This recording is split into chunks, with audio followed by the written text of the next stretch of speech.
آسان درس قرآن نحمده ونصلي ونسلم على رسوله الكريم اما بعد فاعوذ بالله من الشيطان الرجيم بسم الله الرحمن الرحيم وأنه لما قام عبد الله يدعوه كادوا يكونون عليه لبدا، اور یہ کہ جب اللہ کا بندہ اس کی عبادت کرنے کھڑا ہوا تو قریب تھا کہ وہ جن اس پر ہجوم کر دیتے۔ اس آیت کریمہ میں ارشاد فرمایا کہ اور یہ کہ جب اللہ کا بندہ اس کی عبادت کرنے کھڑا ہوا، یعنی فرمایا مفسرین فرماتے میری طرف یہ وحی کی گئی ہے کہ جب اللہ کے بندے محمد مصطفیٰ صلی اللہ علیہ وسلم نخلا کے مقام پر فجر کے وقت میں نماز پڑھنے کے لیے کھڑے ہوئے تو قریب تھا کہ وہ جن جو قرآن سننے کے لیے آئے تھے، وہ جن قرآن سننے کے لیے رش کرنے کی وجہ سے ایک دوسرے کے اوپر چڑھ جائیں، کیونکہ انہیں نبی کریم صلی اللہ علیہ وسلم کی عبادت، تلاوت اور آپ صلی اللہ علیہ وسلم کے صحابہ کرام کے قیام، رکوع و سجود میں آپ کی اقتداء انتہائی عجیب اور پسندیدہ معلوم ہوئی۔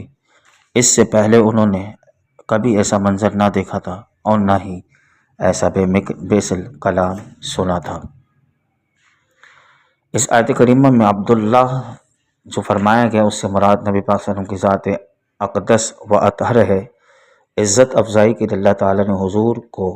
رسول یا نبی کے بجائے عبداللہ کے خطاب سے نوازا۔ آگے ارشاد فرمایا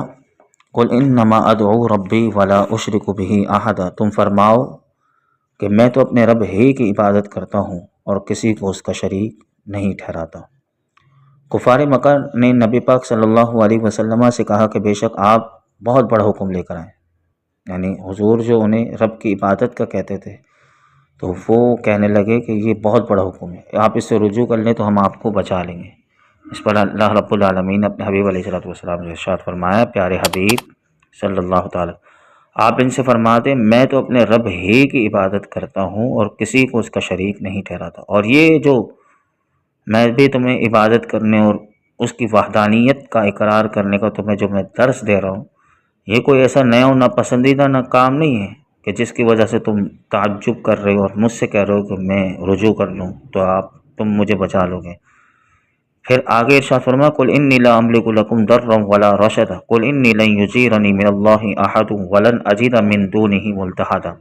تم فرماؤ بے شک میں تمہارے لیے کسی نقصان اور نفع کا مالک نہیں ہوں، تم فرماؤ یقیناً ہرگز مجھے اللہ سے کوئی نہ بچائے گا اور ہرگز اس کے سوا کوئی پناہ نہ پاؤں گا۔ یعنی اے حبیب صلی اللہ علیہ وسلم آپ عرب کے ان مشرکین سے فرما دیں کہ جو نصیحت آپ کی طرف پھیر رہے ہیں کہ میں ان سے کہہ دیں کہ میں تمہارے کسی دینی اور دنیاوی نفع نقصان کا مالک نہیں، کیونکہ ان چیزوں کا حقیقی مالک وہ اللہ رب العالمین ہے۔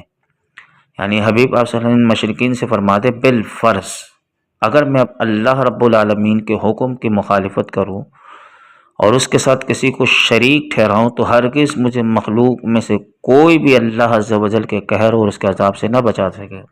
اور نہ ہی کوئی مددگار میری مدد کرے گا، اور میں سختیوں کے وقت ہرگز اس کی کوئی پناہ نہ پاؤں گا۔ اس آیت کریمہ میں مفسرین فرماتے ہیں کہ یہ جو مشرکین مکہ تھے یہ کہنے لگے نبی پاک صلی اللہ علیہ وسلم سے کہ ایک دفعہ آ کر کہا کہ آپ اللہ کی عبادت چھوڑ دیں تو ہم سب آپ کے محافظ بن جائیں گے، اور کسی دشمن کی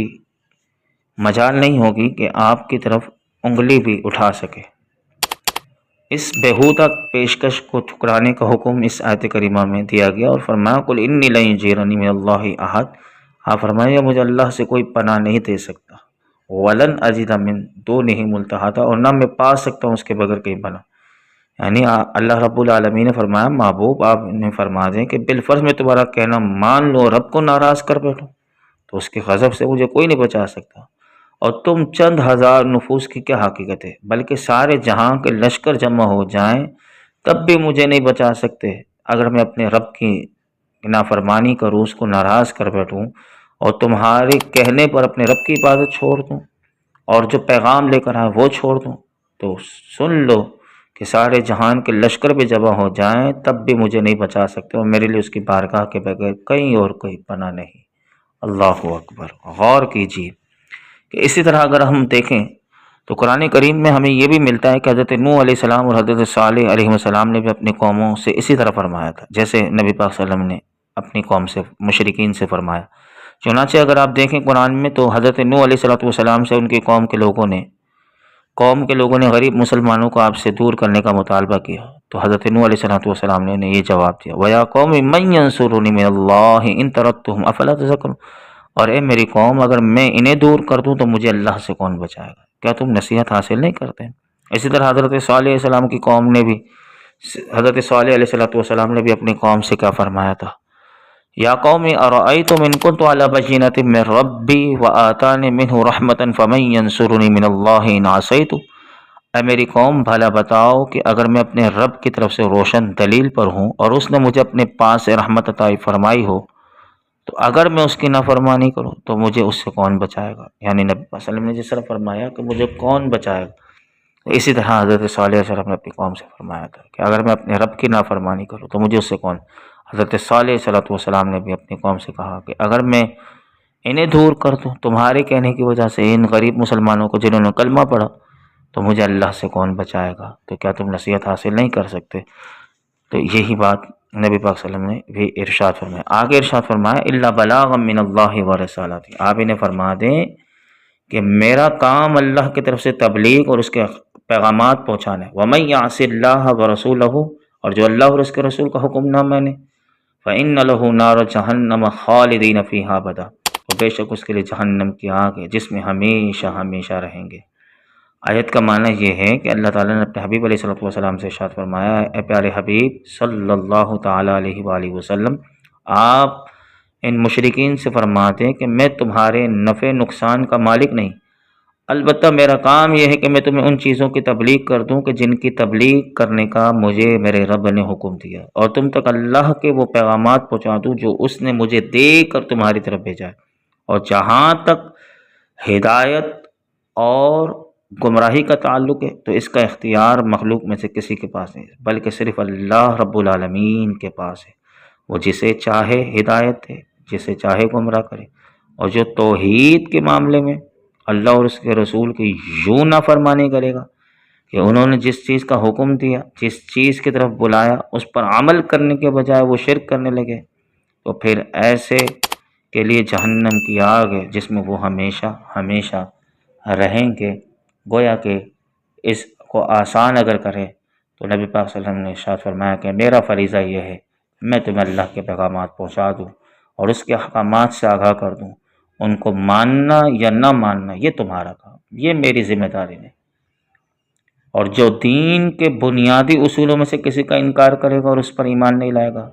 تو سن لے کہ اس کے لیے دوزخ کا ابدی عذاب ہے، یعنی دوزخ میں وہ ہمیشہ ہمیشہ رہے گا۔ آگے ارشاد فرمایا حتی اذا رأوا ما یوعدون فسیعلمون من اضعف ناصرا واقل عددا، یہاں تک کہ جب وہ اسے دیکھیں گے جس کی انہیں وعید سنائی جاتی تھی تو جلد جان جائیں گے کہ کس کا مددگار کمزور ہے اور کس کی تعداد کم ہے، یعنی وہ اپنے کفر پر جمے رہیں گے یہاں تک کہ جب قیامت کے دن اس عذاب کو دیکھیں گے جس کا انہیں وعدہ دیا جاتا ہے تو اس وقت جان جائیں گے کہ کافر کے مددگار کمزور ہیں، نیز ان کے مددگاروں کی تعداد کم ہے یا مومن کے۔ مراد یہ ہے کہ اس دن کافر کا کوئی مددگار نہ ہو اور مومن کی مدد اللہ تعالیٰ، اس کے انبیاء علیہ السلام، فرشتے سب فرمائیں گے۔ کفار قیامت کے دن کفار کا کوئی مددگار نہ ہونے اور کسی کی طرف سے ان کی شفاعت نہ کیے جانے کے بارے میں اگر ہم دیکھیں تو قرآن پاک میں اللہ تعالیٰ نے ایک مقام پر اور فرمایا کہ سورہ مومن ہے آیت نمبر 18، فرمایا ما للظالمین من حمیم ولا شفیع یطاع، ظالموں کا نہ کوئی دوست ہوگا اور نہ کوئی سفارشی کہ جس کا کہا مانا جائے، اور اس دن ایمان والوں کو ملنے والی عزت کرامت کثرت کو بیان کرتے ہوئے اللہ تعالیٰ نے خود ہی ارشاد فرمایا جنات عدن یدخلونہا، کہ قیامت کے دن مومنوں کو کیسی عزتیں ملیں گی، کرامت کیسے، جنات عدن یدخلونہا ومن صلح من آبائہم وازواجہم وذریاتہم والملائکۃ یدخلون علیہم من کل باب، وہ ہمیشہ رہنے کے باغات ہیں، ان میں وہ لوگ داخل ہوں گے اور ان کے باپ دادا اور بیویوں اور اولاد میں سے جو لائق ہوں گے، اور ہر دروازے سے فرشتے ان کے پاس یہ کہتے آئیں گے کہ تم پر سلامتی ہو کیونکہ تم نے صبر کیا، تو آخرت کا انجام، آخرت کا اچھا انجام کیا ہی خوب ہے۔ ایک اور مقام پر مومنوں کو ملنے والی عزت و کرامت کو بیان کرتے ہوئے ارشاد فرمایا ان اصحاب الجنت اليوم فی شغل فاکہون، بے شک جنت والے آج دل بہلانے والے کاموں میں لطف اندوز ہو رہے ہوں گے، ہم وازواجہم فی ظلال علی الارائک متکئون، اور وہ اور ان کی بیویاں تختوں پر تکیہ لگائے سایوں میں ہوں گے،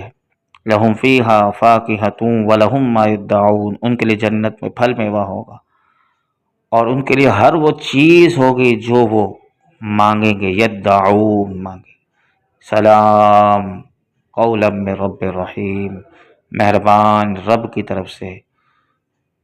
فرمایا ہوا سلام ہوگا۔ اللہ رب العالمین کی بارگاہ میں دعا ہے کہ اللہ رب العالمین ہم سب کو قرآن حکیم کا نور اور اس کا فیضان نصیب فرمائے۔